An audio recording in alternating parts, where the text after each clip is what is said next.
Hey guys, welcome to Leading Edge Martial Arts. Today's Wednesday, September 16th. This is for my yellow through blue belt child class. Camera's a little low today because I'm going to be spending all our time right here on our uke or on whatever we're using at home.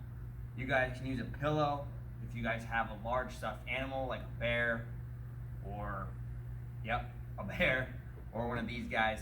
Throw your uniform on it and you can do all your gi chokes on it.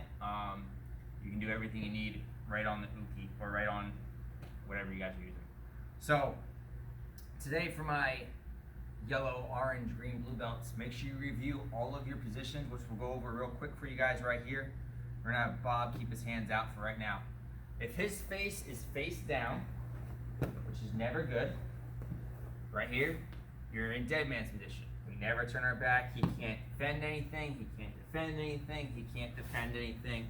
Dead man's position. Your next position is your mount. Okay?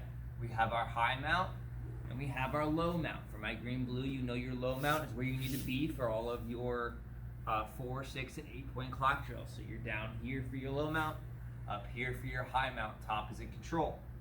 When we roll to our side control, okay, my one knee is in his ear, my other knee is in his ribs. Your objective is to make the bottom person uncomfortable. If the bottom person is comfortable, you're not doing it right. So anytime you're on top or grappling, you want to make your opponent uncomfortable. So we do this by knee in the rib, knee in the ear. Our top arm comes underneath the head. Our other arm comes underneath the arm, and we gable grip, and we hug them nice and tight, okay?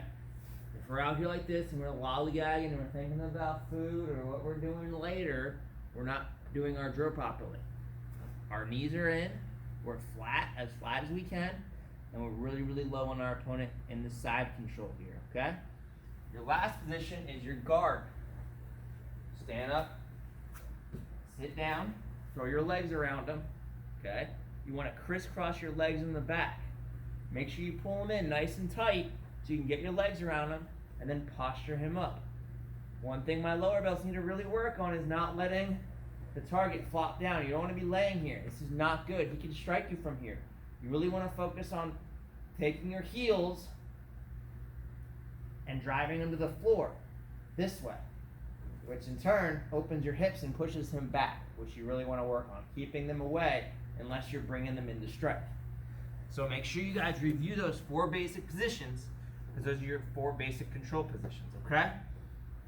Now my blue, or my green through blue belts, we want you guys to work on the 4-point clock drill. Now the most important part of your 4-point clock drill is keeping your chest on their chest the entire time. And at any point you bring your chest up, that's going to release their air, and that's going to not be good because they can escape. I don't know. I know some parents out there are CPI certifications and stuff like that. What my friend and I used to do is he had a CPR dummy because his mom was one.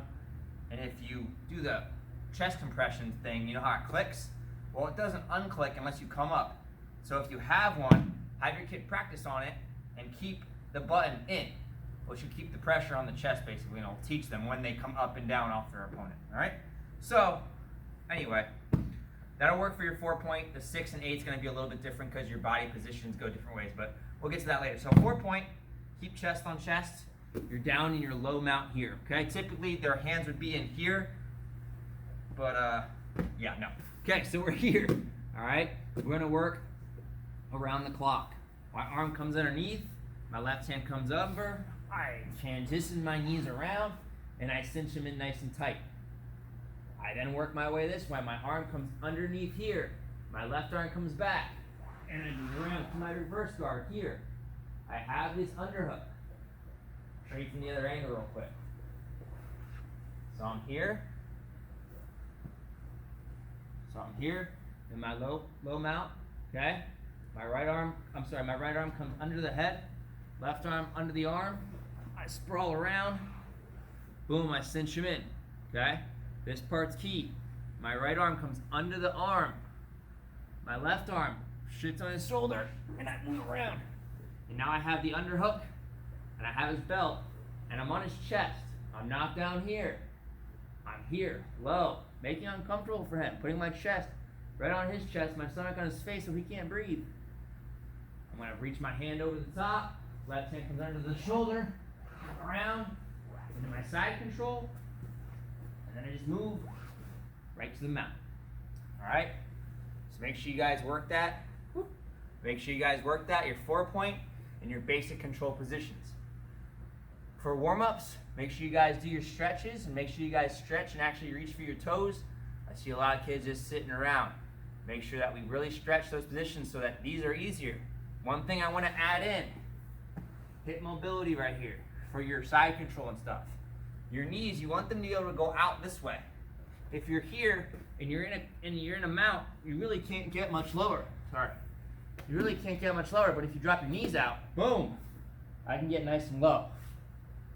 If you guys know of Senpai Anthony Campolo, that kid, he can go from his normal, 3-foot height to boom, pancake with a 2-inch drop clearance.